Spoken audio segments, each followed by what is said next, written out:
Welcome, everybody, to Rob's MetalWorks. We are kicking ass here at the Big Metal Show tonight. Really proud to deliver once again the mastermind, the guitarist, songwriter, the dark one, Mr.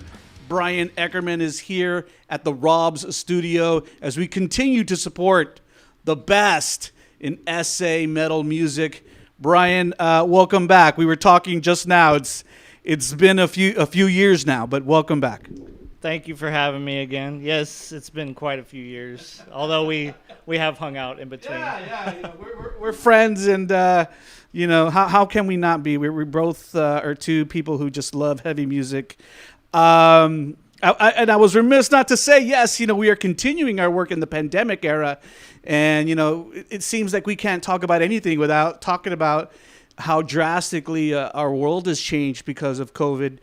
How have you kind of been dealing since March and all of this pandemic restriction and the way that we live our lives now? How are you doing? Well, for me, not much has personally changed. I work at home, my day job, and then the new album, I'd say that's the biggest change. Is I knocked that out and recorded all that real fast because I had nothing better to do. Yeah. But the only thing it really put a damper on for me personally was Scars of the Flesh, which is my other main band. We had just played our first show. We were ramping up to start playing all the time. Yeah. We did our new CD release, and then we just got shut down. So instead of dwelling on that, I just went and said, hey, I'm just going to write some new music, and I went full in on the Seventh Sin. Yeah. Yeah, I was at the, not to get off topic, but I was at that last Scars of the Flesh show. Pretty freaking killer, man. I thought that the show went down really well for the band. Yeah, that was, we worked real hard. The band was created around 2015, 2016, and we didn't put out our first album until 2017. So it's been all those years of never playing a show, and we actually have a pretty large fan base online. Yeah. So we worked pretty hard to get that first show and had a fill-in drummer, fill-in bass player, which took a lot of work to get them up to speed, and then played that gig to great response, and then COVID hit. Yeah. Yeah. But even before the pandemic, you're always working. I know that you stay busy. You have your own studio, Bonespill, and you do all your own stuff. So it makes it very convenient for you to stay active, producing and making music, writing music. But really, I wanted to talk to you about. We're here to talk about your latest release, The Seventh Sin. It just dropped like a little over a week ago, right? On July 10th. Yeah. It just came out. So we're about a week and a day. Pretty wicked for all you people out there. Check it out really quick. I'll show you some artwork later, but this is what it's like. I love the purple. I love the crazy looking chick on there. We're going to talk about that in a bit. It's kind of before we kind of jump knee deep into this record, I use the word mastermind to describe you all the time because you kind of do everything. Everybody knows that you do all the writing and you play all the instruments and you're singing. It seems like The Seventh Sin, though, really kind of is a reflection of really a pinnacle for Bryan Eckermann. It seems like you're really at the top of your game. How do you kind of feel that you've kind of progressed musically with what you're doing with The Seventh Sin? Well, I think every album I put out has been a growth from the previous one, and maybe not the most direct manner you could say for sure. Zycodia, the last one, was a great album. A lot of years went into that. The Seventh Sin was more of a culmination of a lot of work I've put in, since it actually contains 3 songs that were written in 2010. And then it has 3 brand new songs and 4 cover songs. So It's kind of a all-encompassing effort that doesn't just showcase me right now, showcases me from before, and the way I represented those old songs with a completely new recording, completely re-sang, completely reproduced.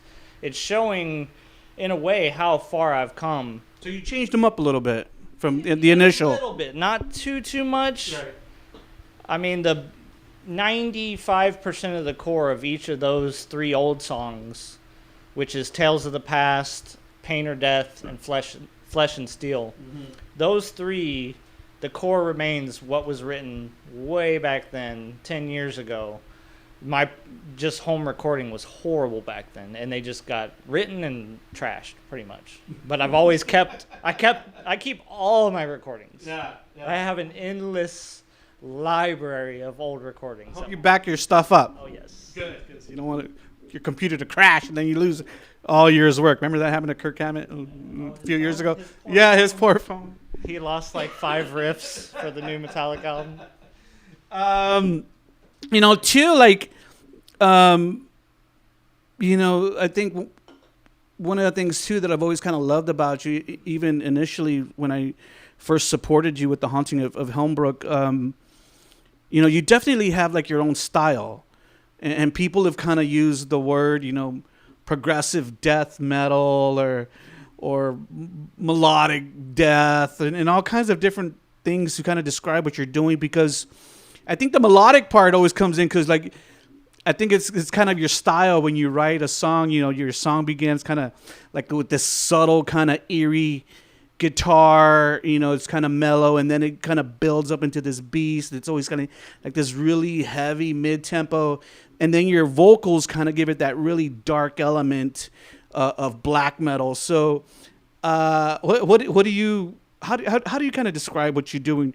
Because like I said, it is the Bryan Eckermann style now. Well, if I were to define myself, which I guess is in my bio, probably on my Facebook, is melodic black death metal. Because definitely most of the music is based around many melodic death metal bands that are out there, have been out there. I just kind of do my own take on things that inspire me, bands that have inspired me. And the black metal always gets put in there from my vocals. Yeah. So it's kind of me meshing 2 worlds that don't normally mesh, because there's not a lot of bands that can combine that in such a way where it works.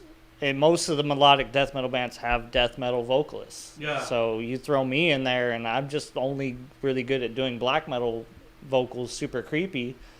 And I have all this melodic death metal music to sing over. That's why I said you're the dark one. So, yeah, it just works out that way. And I just kind of let the music guide me. Whatever it wants to be, it's going to become. I don't always go in with a very definite direction. Just let it happen. Yeah. And 2, I think one of the things that characterizes your music is, like, your songs are like these epic musical journeys. I think, like, I don't know.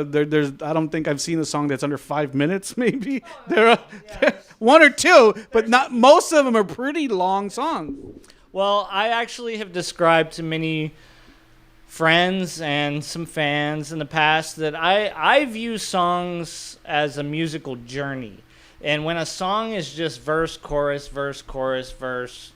end, it's not interesting to me. And I tend to view a song, when I'm writing, as a journey. Like, say you're at the beginning and you're going into a forest. There's going to be one path, and it's just going to lead you off in all these directions. And then at the end, you're in a completely different place than you started with. Right. So that's kind of how I view my songs, is I'm going to start somewhere. I'm going to build a field to carry you along the way. And you're going to end up somewhere not even like where you started. Yeah. Too, I remember with Haunting at Helmbrook, and always kind of one of the things I always kind of loved about that record was that you kind of had like this really cool storyline, and that's something that you've always kind of talked to me about, Rob. Is like, oh, there's a story, there's a theme with every record. What is the storyline with The Seventh Sin? As of concept-wise, The Haunting at Helmbrook was a definitive horror story concept. And then Zycodia, which released last year, was a definite sci-fi concept. This album, I actually did not want to do any kind of concept. I would call it more of a theme, which the title, The Seventh Sin, more refers to it being my 7th release. And the sin part of it, every single song defines parts of different sins and different parts of my own life, as well as my view of other outside things. But and even some of the cover songs kind of tie into that as well. But this is definitely not a concept album. It's more of a something I wanted to get back to writing on the spot and finishing stuff without putting so much extra thought and toiling around and changing a song 12 times before it ever got to the album. So for this one, I recorded the first old song, Pain or Death.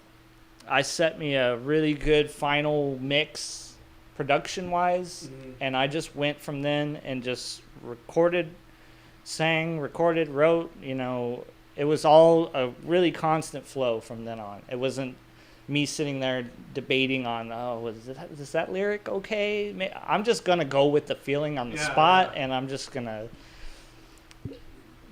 think it's the right thing to do. But you have to tell me, is this creepy looking chick on the cover, is she the Succubus? She is the Succubus. And there's a lot of artwork involved on this album.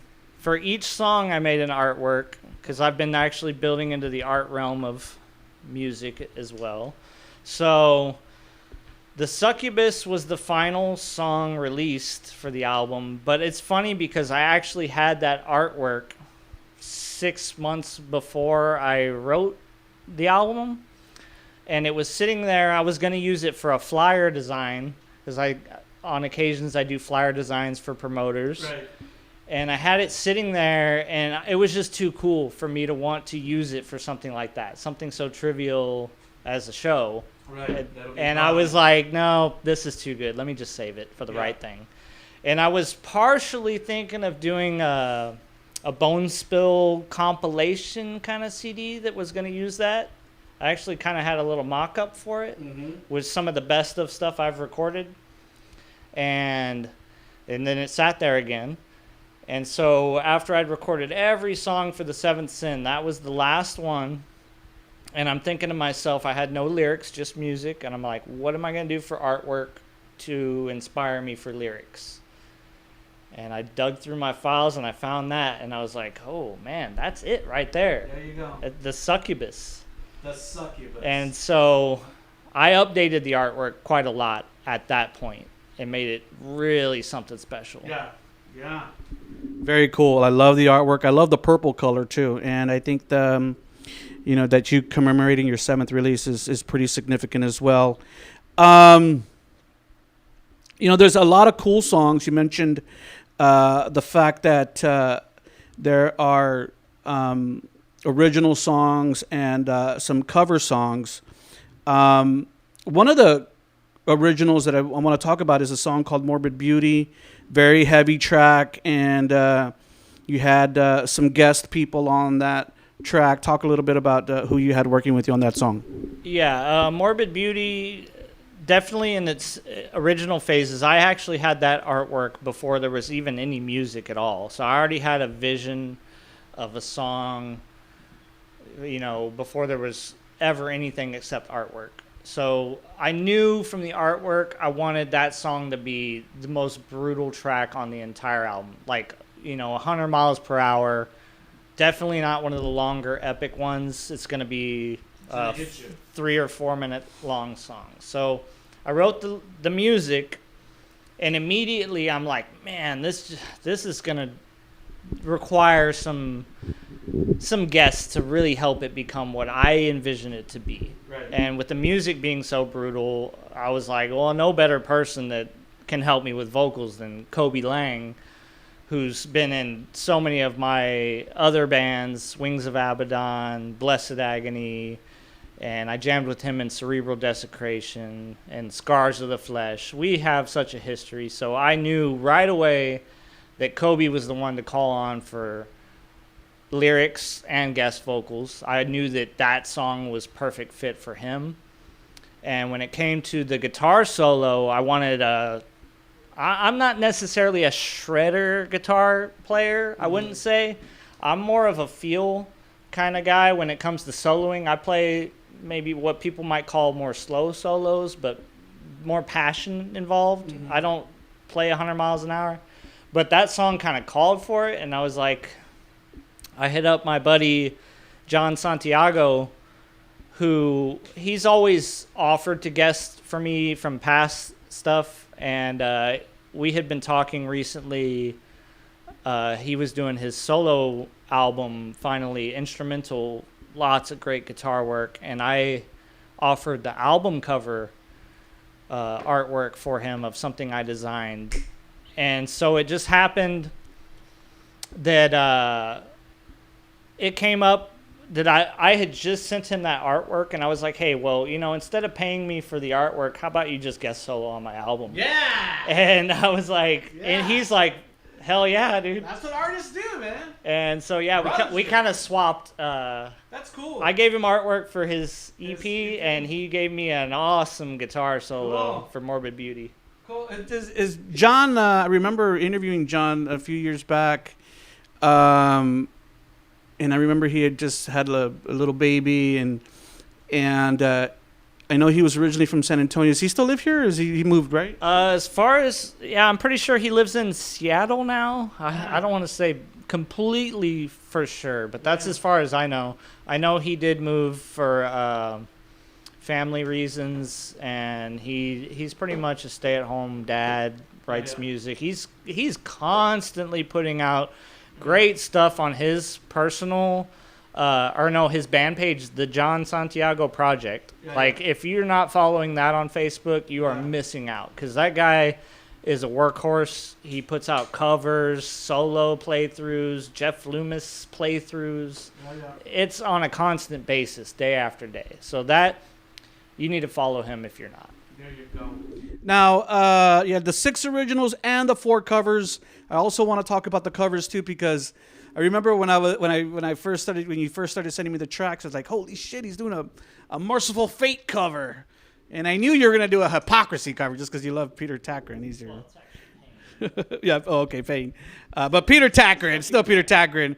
And then the song that was kind of new to me was the song called Nocturnity from Illnath, and actually I wasn't familiar with that band, but I think that's my favorite of the 4 covers.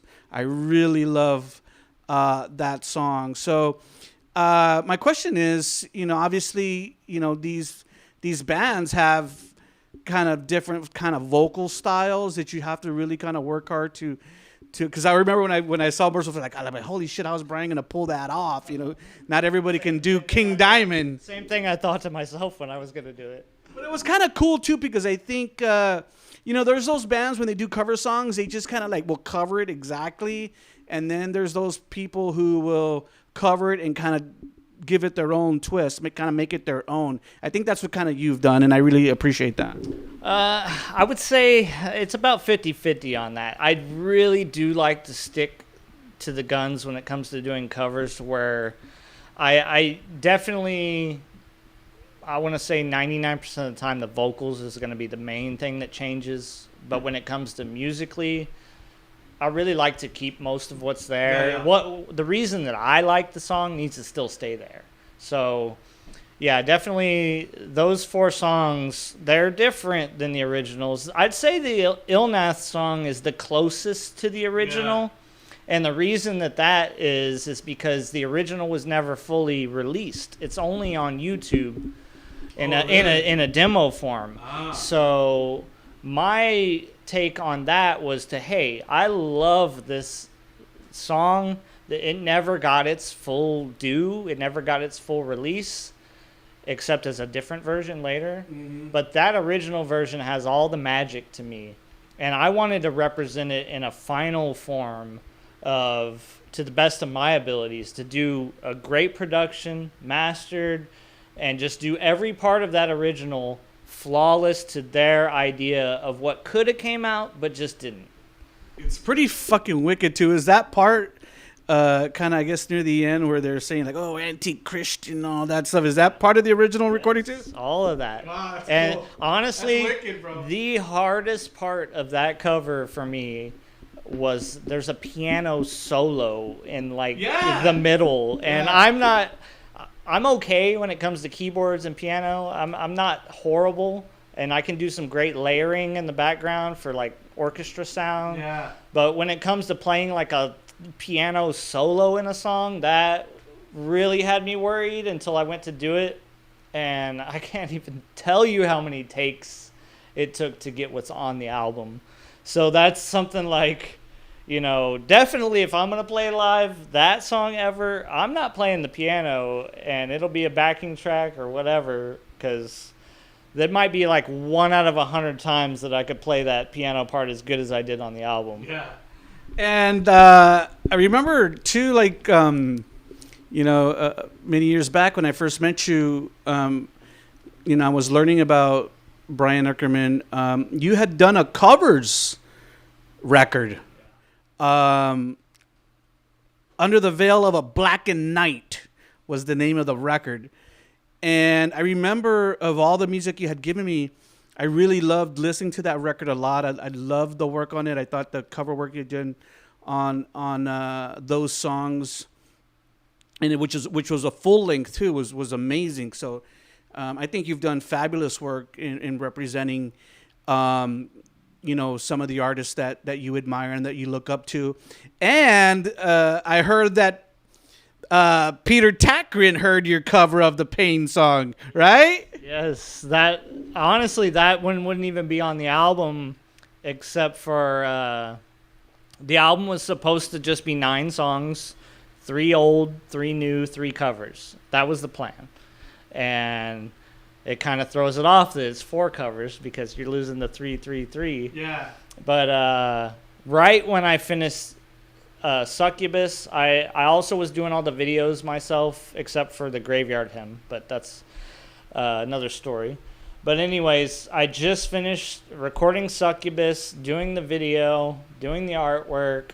I was burnt out mentally just to go on Facebook, and I see Peter Tägtgren posts, hey, we're doing this Pain face mask giveaway. We want you to be creative, and you can post covers, playthroughs, artworks, anything.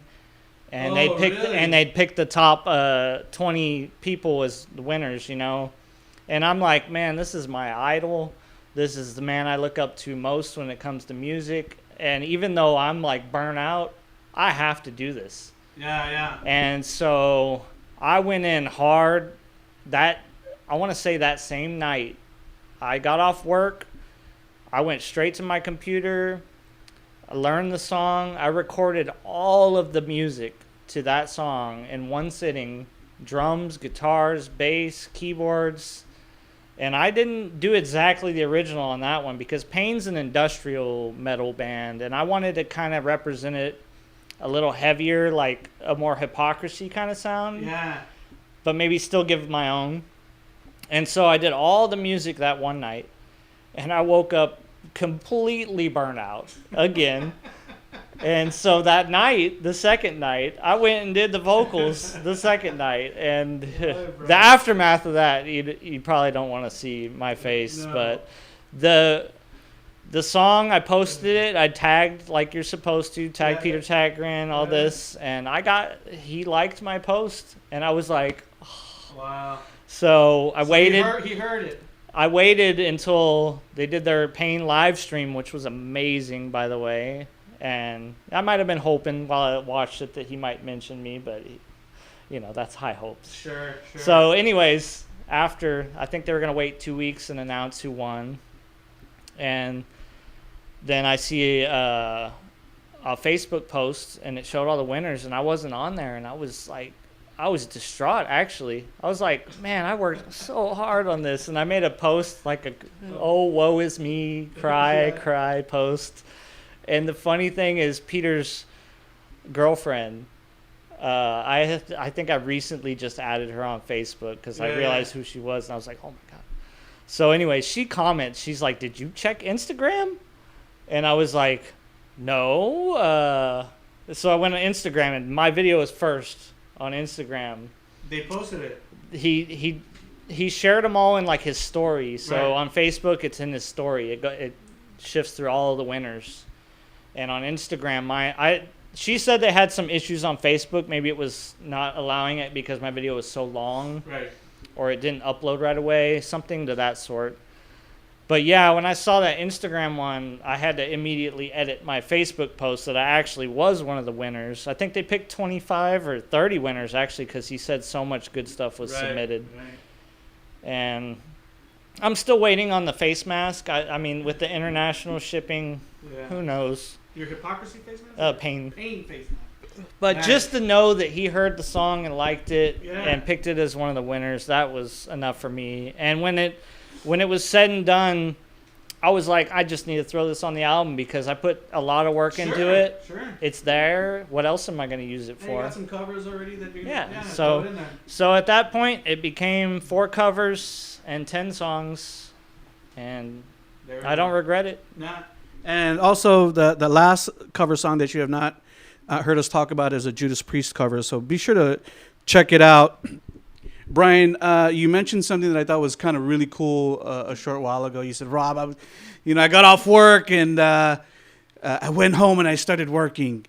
And I think that's really cool because you, as I mentioned at the beginning of this interview, you kind of, you're a recorder, you're a producer, you have your own studio called Bonespill Studio. So you have the capability to kind of just go home and do whatever you want to do whenever the writing mode strikes you. You're ready to you can just jump right into it and record and work and not lose any of that opportunity. And really, when I listen to the Seventh Sin and Zycodia and your other recordings, they just sound so great, man. Like really professional.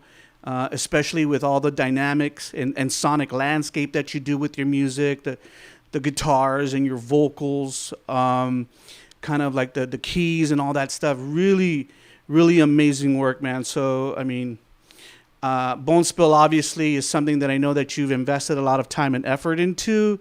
So how have kind of things been developing with your studio and what you're doing? Because really, it sounds really just top of the line. Thank you. I appreciate that.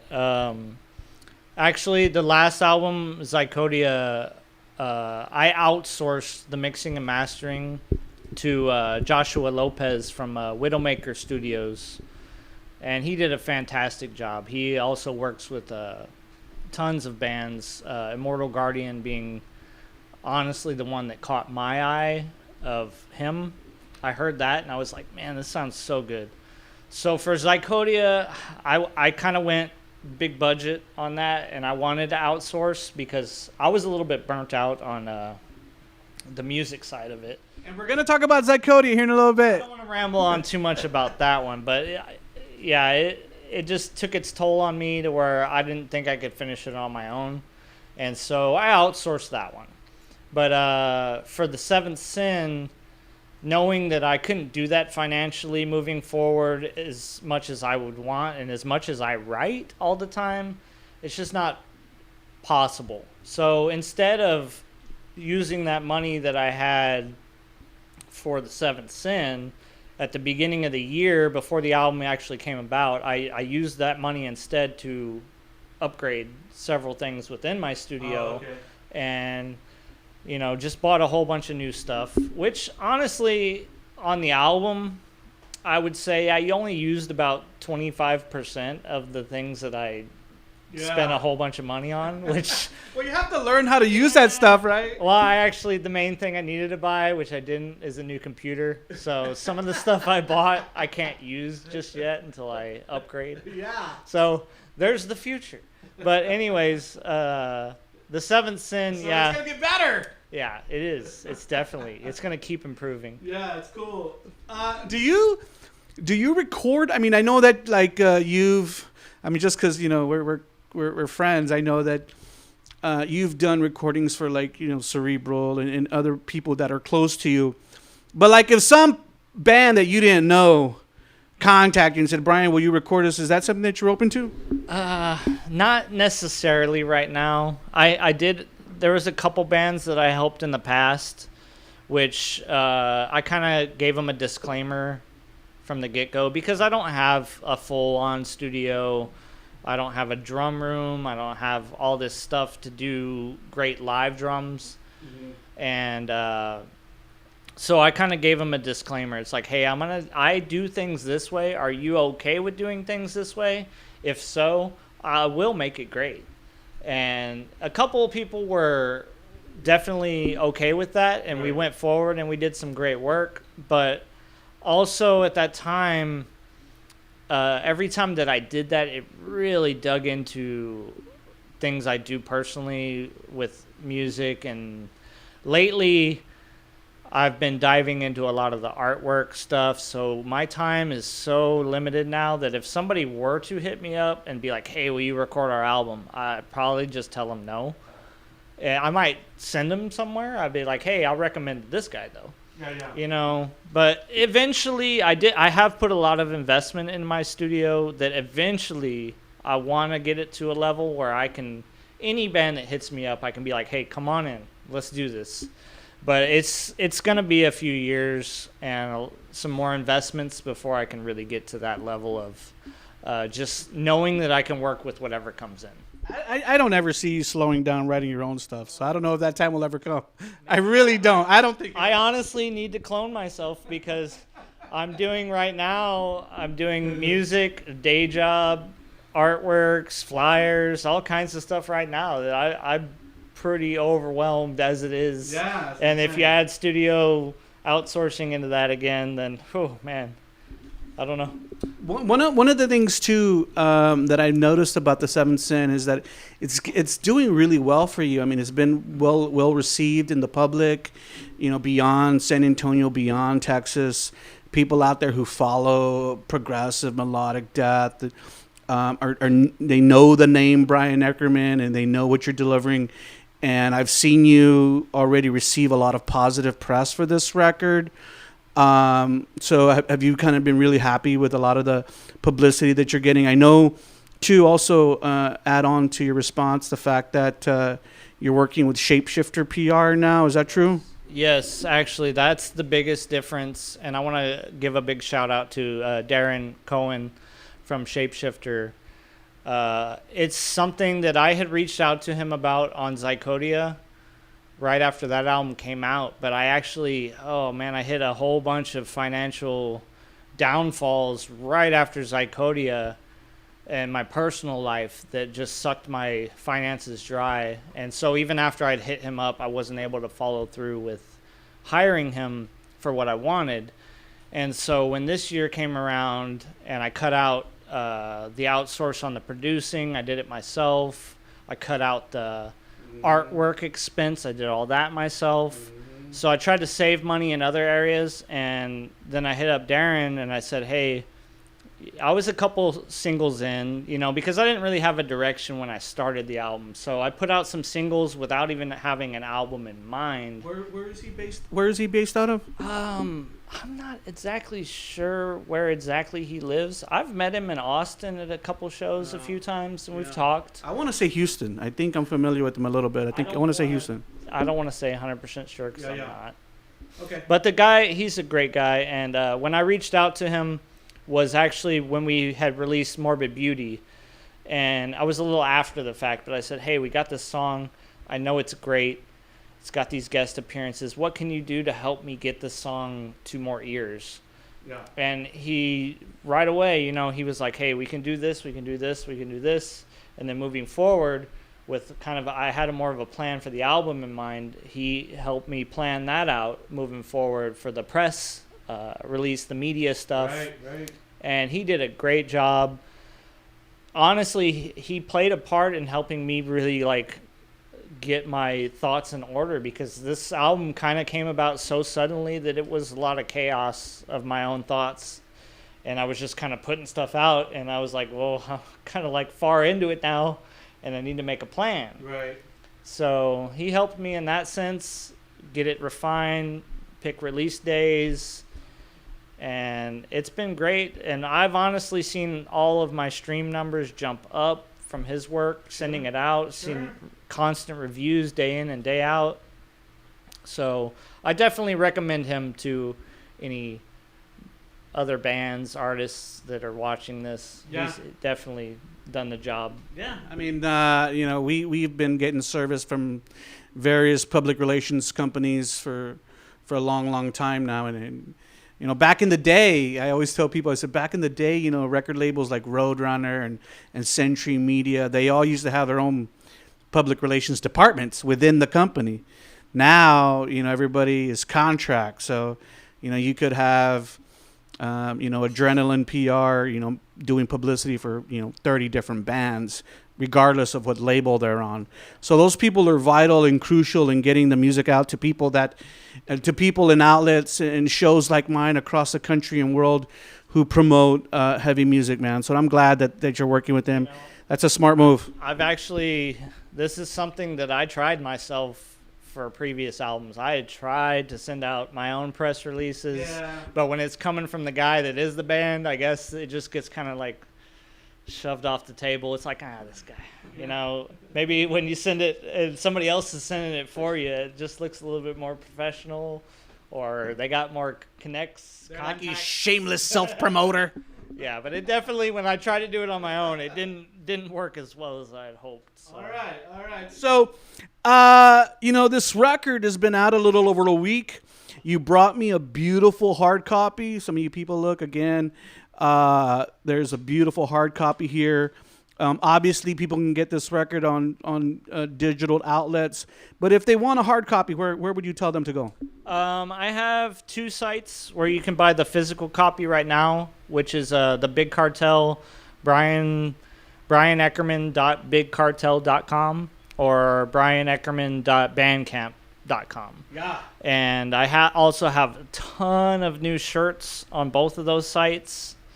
And I have a new shirt site, which you'd have to look up Store Frontier / Bryan Eckermann, I think. And on that shirt site alone, you can order different options, long sleeves, tank tops, all kinds of different stuff that's not on the Bandcamp or Big Cartel. On those 2, it's just going to be T-shirts only. But yeah, I have lots of my own CDs. I have everything that I have in stock. I have Scars of the Flesh, Wings of Abaddon. It's just a whole, it's all encompassing merch store is on my store. So look for it, everybody. Remember the latest from the man is called The Seventh Sin. Go ahead and take a look at the artwork. Beautiful piece of work.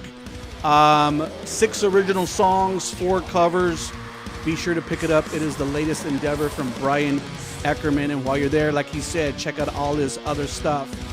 We are about to jump into the conversation on Zycodia, a record that came out last year. One of my favorite Bryan Eckermann releases, but we're going to bring in vocalist Kobey Lange to join our conversation. So we'll be back in just a minute.